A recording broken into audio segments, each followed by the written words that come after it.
Shalom, giving all praises, honor, and glory to our power, Yahweh, Bahashem, Yahweh Shah, Bahashem, Rachak, Wadash, double honor to the apostles, the bishops, and the elders of Great Millstone.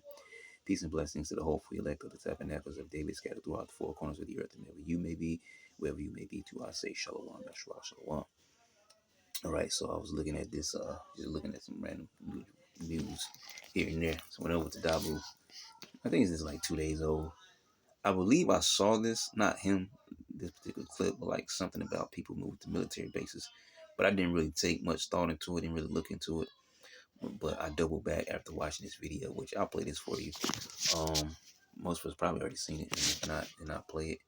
And then we'll get what's on the screen there. What's up, guys? D7 back at you. As always, a lot going on out there, but we've got some moves being made here that I wanted to point out that we haven't seen at this level before. We've got multiple Trump administration officials, high-level officials, high positions, trying to move on to military bases. Many of them are making this move right now. Some already have. Others are trying. Now, Army Secretary Dan Driscoll, he's trying to make this move. Kristi Noem was one of the first to do this. We also have now Stephen Miller packing his family up and moving into the area in D.C. known as General's Row or around that vicinity. You have Marco Rubio that lives on the base as well. You have Pete Hegseth. Then you have Tulsi Gabbard trying to get on to the base to live with her family. All because they fear for their lives. They're saying that they fear the repercussions of what is to come with protests, with riots, assassination attempts, all this stuff. And then there's more that they will not name because. And just now, after this, now I'm watching it for the second time, thinking about it. Where he mentioned assassination attempts, and makes me think about the where they said, I guess it's true. Who knows? Supposedly, but the Latin Kings gang were starting to put money on the heads of ICE agents. Now that's not to the level of these people, which these people are not out there on the streets randomly or whatever. But it just made me think about that. So I guess whether they're just talking or they actually have fear of maybe death threats upon them, I don't really know. Okay. This is national security and to keep them safe. They will not name these individuals. So we don't even know who they are that they're moving into the base because they all fear for their lives. So we've seen a lot of action, a lot of protests over the years. BLM, we've seen all kinds of crap. We've never seen officials start to flip out and geek out like this and go running for cover into the military bases. It's as if they're expecting something huge to happen. I think we can all feel it in the air. The question is, what, when? It could be a combination of things, but one thing's for sure at this point. They're telegraphing that they know something huge is coming that's going to make the people upset en masse. And they're basically running into hiding, into a protective space here. And I expect more to follow. If I get names on these individuals they're trying to keep under wraps, I'll update. I'll let you guys know. Make sure to follow me on X as well. And join me for the live streams Monday, Wednesday. All right, so that's all we need from Dabu. Actually, I'll drop him out the pocket here. So yeah, wait, well, no, because I can't play it back anyways. I have to start the video so we can drop him out the pocket. So yeah, so this is what supposedly is being said here, and of course I popped it up. It's a question, but we have to get some kind of response. So it says, yes, it is true that multiple senior officials in the current Trump administration have recently moved into housing on military bases in the Washington D.C. area. This is a response to heightened security concerns and fears of political violence. Okay, light it up. Fears, let me get fears in there. Fears of political violence and domestic harassment. Okay, now we already have the situation going on with the government shutdown. Overlaying that with the big beautiful bill, trickling down from there to the SNAP benefits. Now let's talk about contingency funds, and he's possibly going to fund this amount for this amount of time, and WIC is included. Things that affect housing, Section 8 HUD and all these things. The elderly, people in their jobs. So all these things are crumbled up into one because Esau is trying to put the squeeze like what's that snake? Boa constrictor, like a boa constrictor. Esau's trying to put the squeeze on the people, but he also needs his desired effect, which is chaos. All right. Officials who have reportedly moved to bases such as Fort McNair and Joint Base and Anacostia Bowling include Secretary of State Marco Rubio, which I'm familiar with that name, but I don't know much about him. But we all probably know Secretary of Defense Pete Hegseth. That's the one that put that speech out. He came on and spoke before Donald Trump about no more fat people in the army. Women can't make the cut. Oh well, whatever. If you can, then cool. All right. Those of you that are not in shape, get in shape. Those of you who are in shape, get in tip top shape, and all this kind of stuff. We're the Department of Defense being changed to the Department of War, and da da da da. And we got to go after the enemy within. Right. That was declared. Okay, by the president, the enemy within. Not those exact words. I don't think.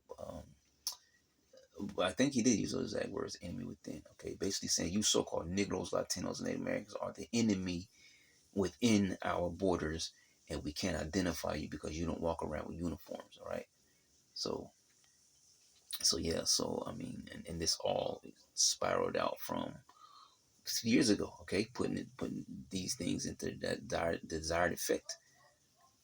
Trump coming into office. All right, build a wall, didn't finish the wall. Biden comes into office, stop it all, open the borders, flood everybody in.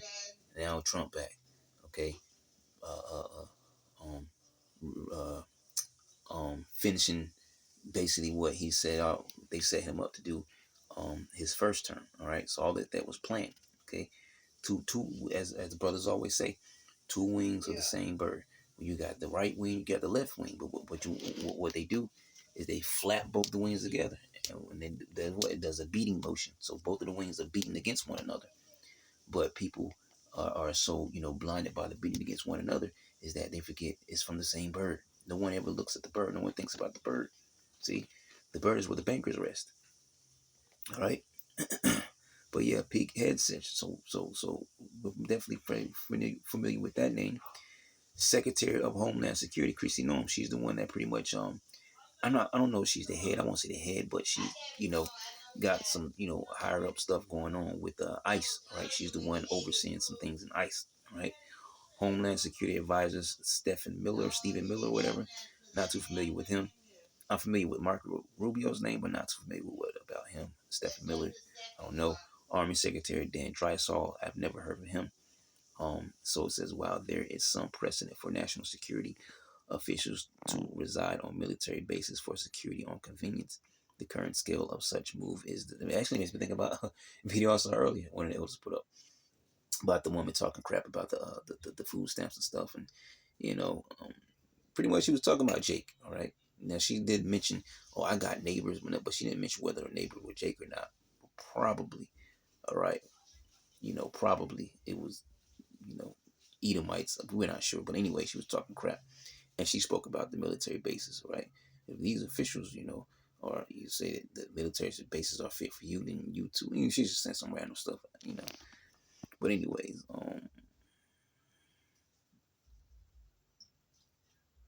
so it says, yeah, to reside on military bases for security or convenience.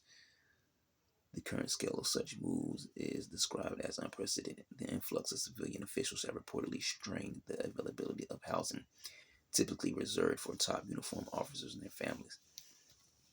But just to finish, that's right. Let's try to get a scripture to finish it off, because like we said, this is just the beginning. All right, this food stamp talk, money talk, grocery stores. People talking about what they're gonna do. Gonna rob people and do this, do that, and the third thing. And right, this is just the beginning of, as the scriptures say, the beginning of sorrows. But I was gonna say Jacob's trouble, man. And I'm gonna get these scriptures here. Woe, verse 14. Woe to the world and them that dwell therein, for the sword and their destruction draweth nigh.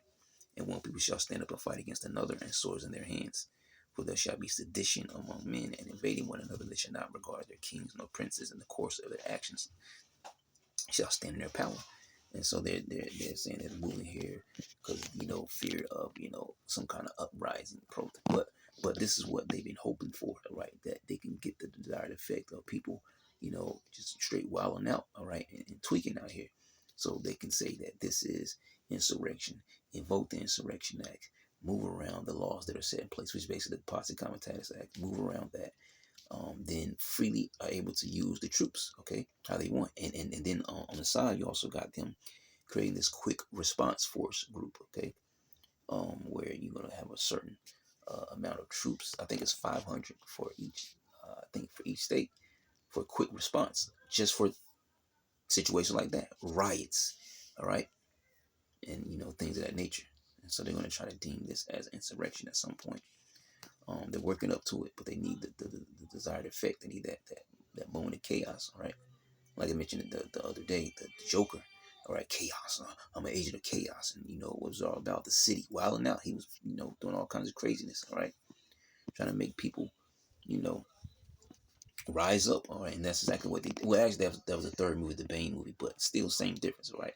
Where it was just chaos in the streets, because that the one scene where he was in jail, and after jail, he was just driving through the street with his head hanging out the car, and you just saw a bunch of madness happening. That's what they want, right, from Babylon, so they can move on to their next, goal. All right. It says, "And a man shall desire to go into the city and not be able, for because of their pride, the city shall be troubled, the houses shall be destroyed, and men shall be afraid. A man shall have no pity upon his neighbor, but shall destroy their houses with the sword, and spoil their goods because of the lack of bread and for great tribulation." All right. That was just, small piece of information that you probably heard, maybe you haven't. All right. Just very interesting that because if they're expecting something, all right, then what are they expecting? That means you already know something's coming. So I'm gonna leave it at that. Lord, you edify. Shalom.